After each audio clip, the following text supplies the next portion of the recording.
वंदे मातरम बच्चों। हम पढ़ रहे हैं कक्षा 11 में वे आंखें, सुमित्रा नंदन पंत की कविता। जो हमने पहले पढ़ी थी कविता, उसी के आगे की कविता हम इस वीडियो में पढ़ रहे हैं। देखो, उसमें जो इस कविता में क्या बताया गया है, वे आंखें किसकी आंखों की ओर इशारा किया गया है? उस स्वाधीन भारत में स्वतंत्र उस किसान की आंखों की ओर इशारा किया गया है कि वो किसान किस तरह अपनी भारत की स्वतंत्र होने के बाद भी मतलब उसकी स्वतंत्रता अभी तक नहीं आई है। वो उसी तरह परतंत्रता का जीवन जी रहा है। जो महाजन है, जो साहूकार है, वो उसके ऊपर उसी तरह का दबाव बनाए हुए हैं। उससे उसके बैल छीन लिए जाते हैं। उसका जो बेटा है, एकमात्र बेटा, वो भी है ना मतलब मार दिया जाता है। उसकी जो खेत है वो उससे छीन लिए जाते हैं। उसके जो गाय होती है दूध देने वाली, वो उससे छीन ली जाती है। इस तरह उसका पूरा सुखी जीवन है, वो सारा का सारा खत्म हो जाता है। और उसी की कविता का आगे का भाग हम पढ़ रहे हैं कि बिना दवा दर्पण के घनी स्वर्ग चली आंखें आती भर। कि जो उसकी पत्नी है, उसको भी वो समय पर दवाई नहीं दिला सका और उसकी देखभाल नहीं कर सका, घरनी यानी पत्नी, तो वह भी स्वर्ग चली गई, वो भी मर गई। ये सोचकर अब उसकी आंखों में पानी आ जाता है, आंखें भर आती है। उसे देख उसे बार बार याद उसकी आती है, तो उसे रोना आता है। देख रेख के बिना दूध मुही बिटिया 2 दिन बाद गई मर।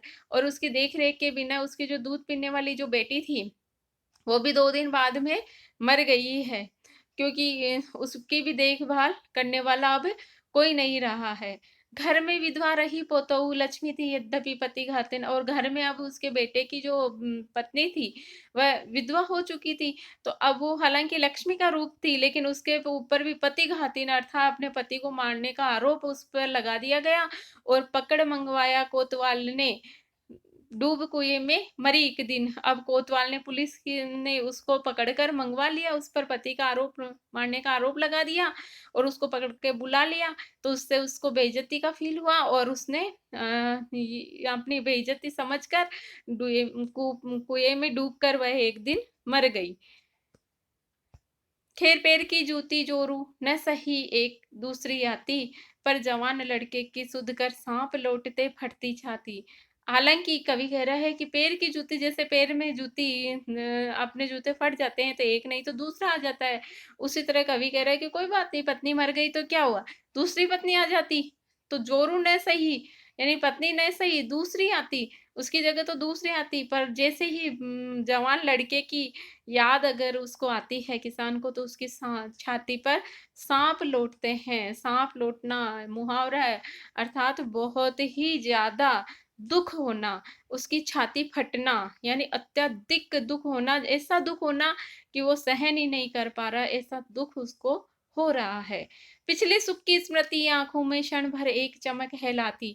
और उसको पिछले सुख की जो याद आती है, उसकी आंखों में जैसे ही याद आती है, तो उसकी आंखें चमक लाती है, चमक जाती है, अर्थात उसका सुखी जो जीवन था, उसका भरा पूरा परिवार, लहराती खेती, गाय बैल सब उसके थे, तो वो सब कुछ उसको याद आता है।